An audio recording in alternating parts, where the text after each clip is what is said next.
Every issue covered. City News at 6 and 11. Everywhere. Happening tonight in Vancouver.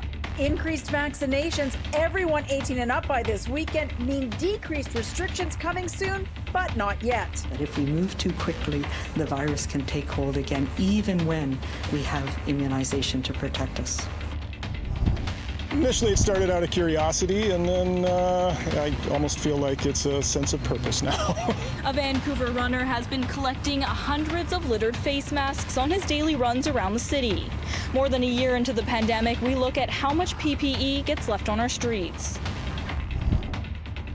The Hastings Mill Museum is the oldest building in Vancouver. It's been through a lot over a century, and now volunteers are asking for your help with the latest challenge, vandalism. I went into the room and saw a bunch of glass shattered around the room. This is City News Everywhere. There are 587 new cases of COVID-19 across the province tonight, and 5 more people have died from the virus in the last day. 413 people are currently in hospital. 141 are in the ICU. BC has reported its second case of a rare blood clot syndrome following an AstraZeneca vaccination. Dr. Bonnie Henry says the patient is a man in his 40s who is in stable condition receiving care in Fraser Health. For some reason, in some people, the vaccine seems to stimulate an immune response that develops antibodies against our platelets. So this causes a type of clotting that is different from other types of blood clots that people may have had, or strokes or other types of clotting disorders that people may have. Dr. Henry says recognizing the symptoms and getting treatment early is critical. If you have symptoms including persistent headaches, shortness of breath, or abdominal pain, you should get help right away. She insists that if you have already received the AstraZeneca shot, you made the right choice. The pace of vaccinations picking up in the province. By the weekend, everyone 18 and over can book a spot for a shot. It's all getting BC closer to the end of this third wave. We are in a place where we're in a good direction, and we need to keep it up. And we need to keep it up at least through the end of the May long weekend. If we do, restrictions could start easing off then. And if the trend of decreasing transmissions along with increasing vaccinations continues, Henry says there's hope for some small gatherings by the July long weekend. So people planning weddings and things like that, we still will have the need to be cautious and through a period of time, make sure that we are keeping the virus down. So don't start thinking about making plans yet unless it's to get vaccinated. So if you know anyone, especially those between 18 and 30 who haven't registered yet or thought the age-based immunizations was a sufficient way away from them, now is the time to register. It is a big move in terms of the age cohorts is going to happen over the coming weekend. Vaccinations are key to what Dr. Henry is calling Restart 2.0, but they aren't 100%. By May 1st this year, 79,480 people in BC with at least a dose caught the virus. Almost all of those, though, before immunity could kick in. But 1,340 after 21 days and 120 people after their second dose. Of all those, 30 people died. All this means reopening will be cautious. We learn all the time.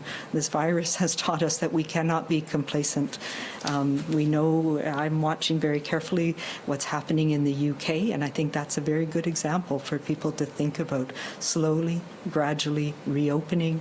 Details will start coming next week on what those incremental changes will be to start. For City News in Victoria, I'm News 1130's Lisa Yuzda.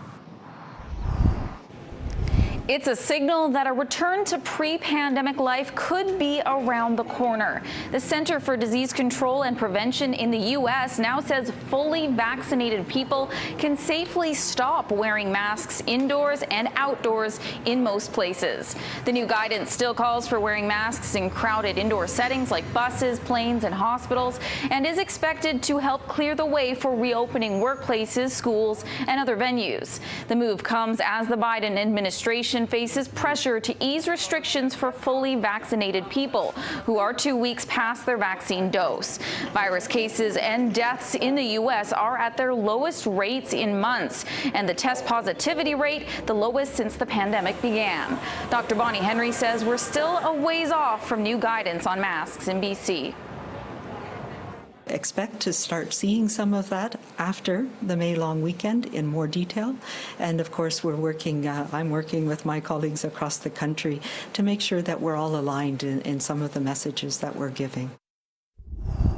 I want to give people the benefit of the doubt, but there's an awful lot of accidental drops if these are all accidents. It's 14 months into the COVID-19 pandemic, and used face masks are still being tossed on the streets. We went for a quick walk around Vancouver and found several face masks and disposable wipes on the ground. There are masks everywhere in this city, and it just got to the point where I said, I'm going to start picking them up. It's no surprise for avid runner David Papineau, who's been collecting bags full of littered masks during his daily runs since March. Shorter runs, sort of 10 to 12K, I am probably picking up 50 to 60 masks, sometimes as many as 100. I will do a longer run on the weekends and in the sort of 18 to 22K range. And I've picked up as many as 260 masks. Papineau says the good deed has given him something meaningful to do during a year that's been challenging. It's been tough the past year, getting motivated. We haven't had any in-person racing in over a year. It gives my runs purpose, so it gets me out the door. While Metro Vancouver does not track litter on the streets, it has tracked how much PPE such as masks, gloves, and disinfectant wipes went into the waste stream in 2020. What we found in terms of PPE in the 2020 waste composition study was that there were 528 million pieces of personal protective equipment, that being masks, gloves, and wipes, disposed of in the garbage. In terms of the overall waste disposed in the waste system, that's only about 0.5% by weight, so it's not a staggering number by any means. And here's a reminder for how to properly dispose of your PPE. Bag it and bin it, so put them in a plastic bag first and then make sure it ends up in the garbage. According to Papineau, some spots around the city have significantly more litter. Alongside schoolyards, I find a lot of masks, particularly where kids are picked up and dropped off. Bus stops. It's something several others have also noticed. I have stopped people and said, if I see something going down, I have stopped them and said, excuse me, you dropped something. Yeah, definitely. I'm in North Vancouver on 4th Street, and there's a lot of masks there, definitely. As the pandemic drags on, Papineau expects to be picking up masks for a while longer. God, I hope we stop dropping masks on the ground and we can return to normal. Yeah, I would assume we're going to be seeing masks for a while. At some point, I'll probably stop. In Vancouver, Miranda Fatour, City News. I think it would be premature to jump to the conclusion today that we're running into a problem with the doses that we have in country. Over 600,000 doses of AstraZeneca vaccines land in Canada, but does anyone want them? As investigators continue to look into the circumstances surrounding Sunday's deadly shooting at Vancouver International Airport, police leaders from across the Lower Mainland met with Public Safety Minister Mike Farnworth this afternoon. There have been several shootings over the last few weeks in very public places, including mall parking lots and even a basketball court. Farnworth wanted to get an assessment of the situation from police leaders to determine what additional steps, if any, are required. All of us, whether municipal police forces, RCMP police forces, and the province are working as hard as we can to deal with this upsurge in gang violence, and that every tool and every resource that we have is being brought to bear on this frustrating issue. Do you recognize this man? If so, the RCMP would like to hear from you. He is accused of going on an anti-Asian tirade at a Burger King on Steveston Highway in Richmond on May 1st, and police are still trying to identify him. Dash cam and cell phone video showed the man in the drive-through on foot yelling at people in an SUV. He then hurled anti-Asian slurs at a man who told him to stop.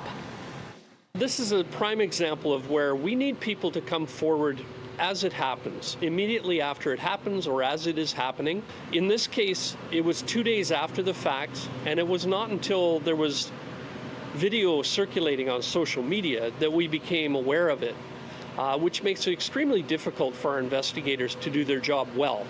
The best case is if people capture this on video, these kinds of incidents on video, they should bring them directly to us so that we can act on it right away.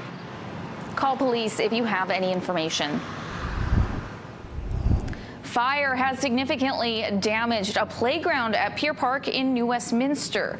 Flames broke out at around 7:30 this morning. Firefighters were able to put the blaze out fairly quickly. The cause of the fire remains under investigation, and anyone with information is asked to get in touch with New Westminster Police. An elderly woman who was hit by a tractor trailer in East Vancouver last week has now died from her injuries. It happened on May 7th. The 85-year-old was hit while crossing Clark Drive at William Street. Vancouver police say the driver of the vehicle remained on the scene and is cooperating with investigators. So this is the window. Vancouver's oldest building, the Old Hastings Mill Museum, has found itself the target of vandals again. Anita Lee is a volunteer with the museum. She says she was in the building Tuesday evening when a rock came crashing through the window. I heard a crash, a noise, and I went to investigate, and I went into the room and saw a bunch of glass shattered around the room. And this is the rock right here. This is the rock that was got thrown into the building. The museum was saved by an outpouring of community support just last year when news hit that visitor revenue had plummeted during the pandemic and nearly forced them to close their doors. Lee says she's grateful to neighbors who helped to patch it up and says the window repairman has agreed to donate his time. But there is a problem. This is not the first time this has happened, is it? No, this last spring, we had also a similar incident. Not exactly a befitting way to treat a heritage building that dates back to 1868. It was originally constructed just east of Gastown, and then it was barged over here in 1930 when it was slated for demolition. It was rescued by a group of ladies who fundraised going door to door to save the building, and it's been standing here ever since. And even though it's the city's oldest building, it's still sharing glimpses into our past right to this very day, with the latest discovery just a few days ago. A real pair of denim jeans from the 1800s hidden in the attic until just a few days ago when pest control efforts uncovered them for the first time. Brand new find. Never knew it was there. They were just kind of mixed up with the insulation. Is it accurate to say that every time this building receives some damage and needs a new part, we're losing a little bit of that history? We're definitely losing a little bit of history when the building's damaged. Now looking to the future, Lee tells us the Old Hastings Mill store is working on raising funds for some major structural refurbishments. She wants would-be vandals to know every time a window needs to be replaced or security needs to be beefed up, those increasingly urgent plans get pushed back. These are not cheap to fix up when they are broken, are they? No, they're not. Just because this type of windows requires a lot of it's handcraft, right? At this time, the pair says it looks like the vandalism may have been at the hands of some teens spending time in the park. They hope whoever did throw the rock will take some time to learn the building's story and be less inclined to do it again. We would be happy to receive an apology if someone were willing to come down. In Vancouver, David Zura, City News. Equipment has been set up and some nearby building demolition has already been taking place, but the province says construction is now officially underway on Vancouver's Broadway subway line. It'll link the Millennium Line to Arbutus Street and add 6 more underground stations. The 5.7-kilometer extension is expected to cost nearly $3 billion, with 2/3 of that funding coming from Ottawa. BC's share is almost $900 million, with Vancouver covering about $100 million. The Ministry of Transportation says when it opens in 2025, it's expected to shave as much as 30 minutes off the average transit user's commute and will reduce congestion along Broadway. Muslims in Surrey and all over Canada are holding their Eid prayers in much smaller numbers this year.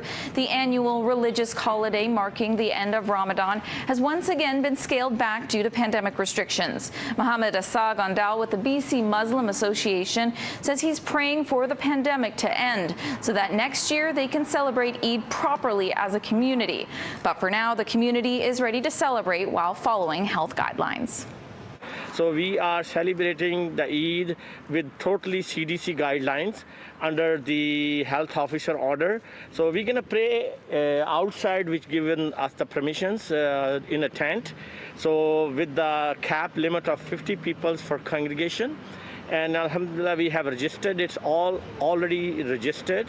And everybody who's coming will be following all the health guidelines, having a face mask, having their own prayer mat sheet, and also staying at a 6 feet distance. I think it would be premature to jump to the conclusion today that we're running into a problem with the doses that we have in country. So there's still time to utilize them. Another shipment of 655,000 AstraZeneca COVID-19 vaccines has landed in Canada, but over half of provinces say they won't use them as a first dose. The Public Health Agency of Canada says it's still expecting provinces to want this latest delivery, as Canadians who got a first jab of AstraZeneca in March are coming due for their second jab. What we're seeing is a desire to get those doses for second dose, and how they will administer, how they will want to change their plan moving forward, I think remains to be seen. Add this to the 250 to 270,000 doses Major General Danny Fortin estimates provinces still have on hand. That gives Canada nearly 900,000 doses of AstraZeneca. Fortin says none are expected to expire until the end of June, and Canada is prepared to move doses around to provinces who can use them. But he adds, even if it doesn't look like Canada could use the doses, he's prepared to advise ministers what to do with unwanted vaccines. If we were potentially moving forward at a situation where we would have doses that would not be used effectively here in country, that's part of the advice that we would provide based on that input to government. But we're not in that situation. Good morning. I'm Jill. I'm going to be doing your vaccination. Thank you. Dr. Howard New says Canada is closely watching British clinical trials on mixing and matching vaccines and expects NACI to have a recommendation once those results are published. But infectious disease experts are optimistic about the pending results. I suspect that the UK trial is going to be positive, allowing for that second dose of Pfizer for people who have had AstraZeneca. But I want Canadians to know that the people who got AstraZeneca, you got a good, amazing first dose of vaccine. It's safe, and you're going to be eligible for a second dose as well, either AstraZeneca or likely Pfizer. But the point is you will be protected. In Ottawa, Shaoli Lee, City News. Vancouver's news is always available on the radio with News 1130 or online anytime at citynews1130.com. Your next edition of City News is tonight at 11. Thank you so much for watching and have a great night.